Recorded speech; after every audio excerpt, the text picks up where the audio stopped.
जय श्री राम मित्रों, स्वागत एक बार फिर से आपका हमारे चैनल जेवी डिवोशनल में। पिछले एपिसोड में हमने देखा किस प्रकार से सर्पराज पहुंचे कहां पे, प्रभु श्री राम जी की कुटिया में, जहां पर सारे सैनिक विश्राम कर रहे थे। रात्रि में उन्होंने हमला बोल दिया और सारे नागों को छोड़ दिया डसने के। अभी नल नील समझा ही रहे थे कि सुर है, इनको नीति और अनीति से कोई लेना देना, ये रात्रि में भी हमला कर सकते, हो भी चुका है पहले। तो इस चीज का विशेष ध्यान रखते हुए सुरक्षा प्रहरियों को यह ज्ञान दिया जाए। सहसा आए नागराज की तरह, उन्होंने सारे सांपों को छोड़ दिया। इस वक्त प्रभु श्री राम की सेना मूर्छित अवस्था में पूरी ध्वस्त। मानना पड़ेगा रावण बहुत खुश है। रावण की खुशी का ठिकाना नहीं है कि माता जी तिलक लगाने आ गई विजय। माता ये कहना भूल जाती है, जब जब तुम बहुत खुश होते हो, पता नहीं क्यों बैड न्यूज आती है मन में। खुश मत हो अगर, ठीक है। और फिलहाल एक और चीज हमने देखी कि जो सर्पराज कार्य करके गए हैं, उन्होंने कहा मैंने तो अपना कार्य कर दिया, मैं तो चला, मेरे घर में बहुत काम है। देखना यह है कि क्या सर्पराज ने जो कार्य किया उसका दंड उनको प्राप्त होगा, क्योंकि जब सेना पुनः जागृत होगी तो सर्पराज को अवश्य पता चलेगा, क्या वो फिर आएंगे। ये देखने के लिए हमें चलना पड़ेगा एपिसोड में। बिना विलंब के शुरू करते हैं एपिसोड 228 पार्ट 1।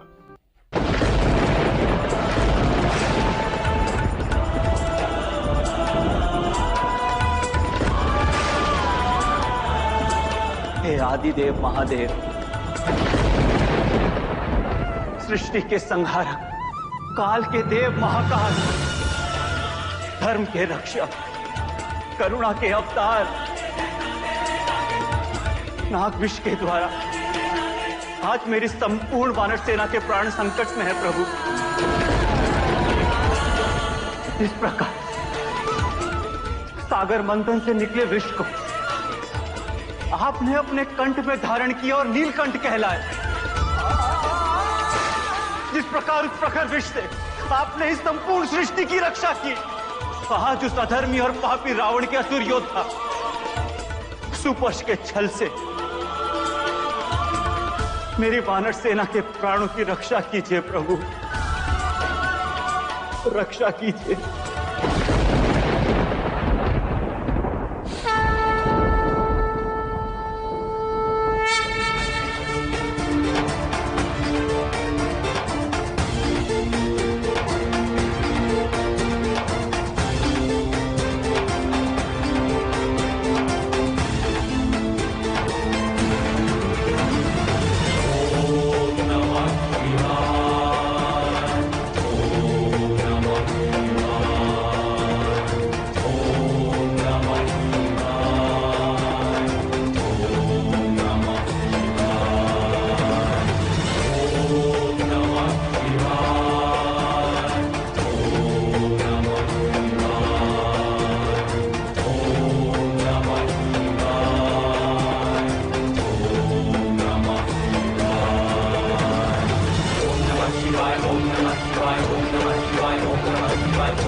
त्र्यंबकं यजामहे सुगंधिं पुष्टिवर्धनम् उर्वारुकमिव बन्धनान् मृत्योर्मुक्षीयमामृतात्। त्र्यंबकं यजामहे सुगंधिं पुष्टिवर्धनम् उर्वारुकमिव बन्धनान् मृत्योर्मुक्षीयमामृतात्।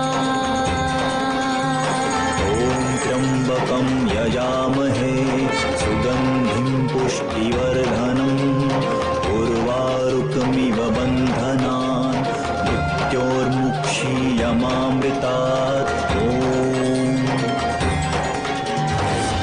त्र्यंबकं यजामहे सुगंधिं पुष्टिवर्धनम् उर्वारुकमिव बन्धनान् मृत्योर्मुक्षीयमामृतात्।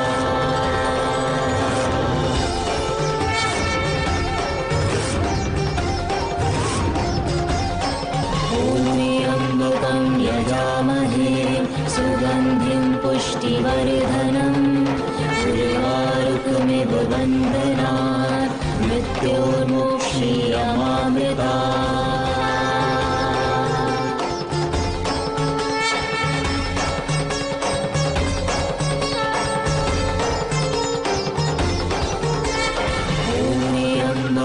यजामहे सुगन्धिं पुष्टिवर्धनम् उर्वारुकमिव बन्धनात् मृत्योर्मोक्षीयमामृतात्। ॐ त्र्यम्बकं यजामहे सुगन्धिं पुष्टिवर्धनम् उर्वारुकमिव बन्धनात् मृत्योर्मोक्षीयमामृतात्। ॐ त्र्यम्बकं यजामहे सुगन्धिं पुष्टिवर्धनम् उर्वारुकमिव बन्धनात् प्रभु श्री राम। मृत्योर्मोक्षीयमामृतात्।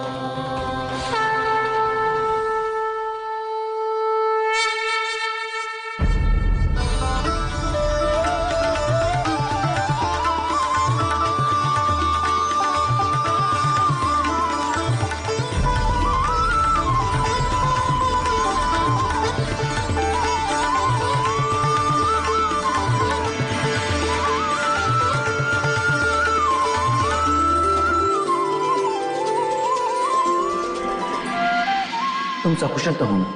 हे करुणाति श्री राम, जिसका मित्र सखा बंधु स्वामी स्वयं रघुनंदन श्री राम हो, उसके साथ अहित कैसे हो सकता है?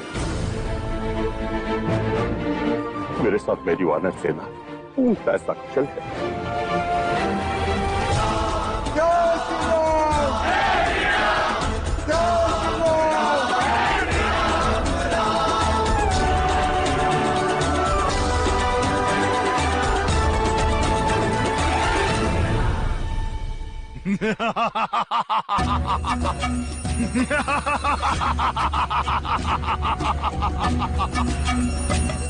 बड़ा धर्मज्ञ और नीतिपूर्ण है ना वो वनवासी राम।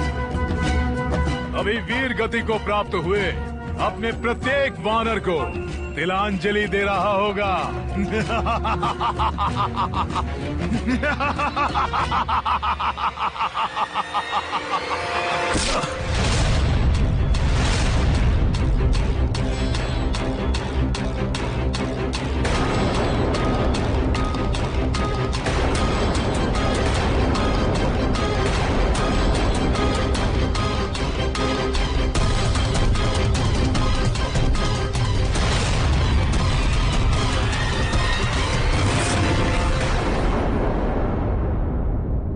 रावण, तुमने युद्ध में सदैव छल और कपट किया है। पहले तुमने अत्याचारी मेघनाथ को भेजा, उसके पश्चात उस अधर्मी और पापी सुपष्ट को, जिसने निद्रा में अपने विष से समस्त वानर सेना को मृत्यु देनी चाहिए। अधर्म, अनीति और अत्याचार की भूमि पर निवास करने वाले रावण, यदि तू सत्य में शूरवीर और प्रतापी है तो क्यों अपने सिंहासन की ओट पे छिप कर बैठा है? यदि साहस है तो आ मेरे समक्ष, आ रणभूमि में और युद्ध कर मुझसे। मैं दशरथ नंदन राम तुझे चुनौती देता हूं।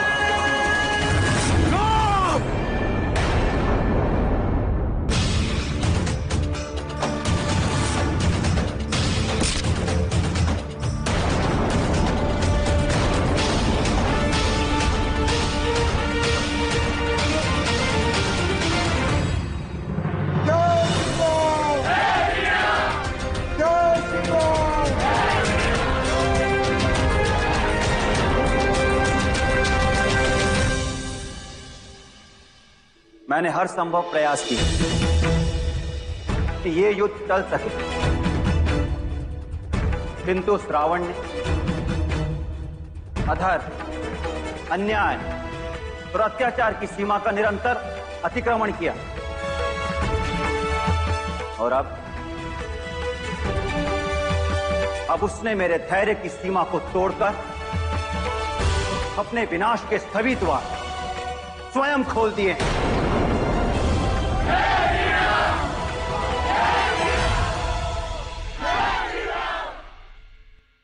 पापात्मा और अधर्मी को दंडित करना शास्त्र सम्मत और धर्मोचित कहा गया है। धर्म और पुरुषार्थ के बल पर अधर्म और अनीति का विनाश मानव जीवन का सर्वप्रथम कर्तव्य है। और इसीलिए उस अधर्मी रावण को दंडित करने में हमें अब एक क्षण का भी विलंब और नहीं करना चाहिए।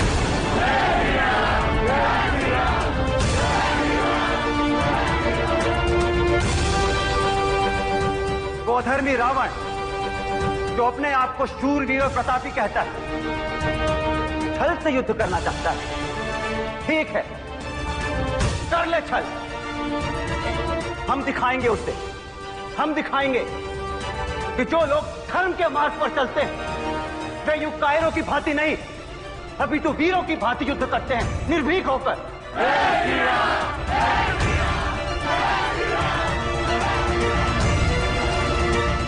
किंतु स्मरण रहे, हमारे लिए यह युद्ध एक पवित्र यज्ञ के समान है। युद्ध में चाहे जो हो जाए, चाहे कुछ भी हो जाए, हमारे लिए धर्म और नीति का अनुसरण सर्वाधिक महत्वपूर्ण है। Open challenge. क्या कर रहे हो कुर्सी के पीछे बैठे? आओ युद्ध करो, रणभूमि आओ। रणभेरी बज रही है, तुम क्या कर रहे हो रावण? क्या यही तरीका है तुम्हारे युद्ध करने का कि रात में अंधेरे में अपने कुछ योद्धाओं को बेच करके चुपचाप दबे पांव चोरों की भांति आक्रमण करना? दम है तो सामने से स्वयं युद्ध करो, ताकि जितनी जल्दी हो सके उतनी जल्दी ये पाप पूर्ण आचरण मैं समाप्त कर सकूं। ये सीन एक्सपेक्ट नहीं किया था जिस प्रकार से वो बाण सडन वहां पहुंचा, क्योंकि हम तो यही एक्सपेक्ट कर रहे थे कि वो न्यूज जाएगी वहां पहले। हम सोच रहे थे वही कोई महाराज वो सभी सैनिक अभी जिंदा है। क्या बात कैसे? महादेव ने स्वयं महादेव तो दिक्कत है बाबा। उनको विष लगा तो गरुड़ देव आ गए, उनकी सेना को लगा तो महादेव आ गई। कहां पहचान है भाई? धीरे धीरे पोजीशन बढ़ी जा रही है। चलिए फिलहाल कोई बात नहीं, देखते हैं रावण को स्पष्ट शब्दों में प्रभु श्री राम जी ने चुनौती दी। क्या इस दिन की युद्ध में रावण स्वयं आएंगे प्रभु श्री राम जी से लड़ने? कहीं ना कहीं अपनी सेना को मोटिवेशन भी दे रहे हैं कि हाँ, हमें धर्म नीति रहना है। भले धर्म यज्ञ है, इसमें आहुति केवल धर्म की ही नहीं अधर्म की पड़ी। वो कितनी भी छल कर ले, लेकिन हमें अपने मार्ग में डटे रहना और उसे दिखाना है कि चाहे जितना भी छल कर लो, धर्म जीत के ही रहे, अधर्म की हार ही होगी। बड़ा ही अच्छा प्रकरण था, बहुत अच्छे प्रकरण। और जिस तरीके से उन्होंने अपनी सेना का मनोबल प्रोत्साहित करते हुए मेरे साथ लड़ेगा कौन, वो महामृत्युंजय वाला जाप जो दिखाएगा कि हाँ माता सीता को कर ही रही थी, तब प्रभु श्री राम जी ने भी, जब नारायण और महालक्ष्मी स्वयं आह्वान कर रहे हैं महादेव का कि ये कार्य आप कर दे, तो महादेव उसको कैसे छोड़ सकते। इन्हीं शब्दों के साथ ये एपिसोड मतलब करते हैं समाप्त। शीघ्र ही मिलेंगे नए के साथ, तब तक के लिए राधे राधे।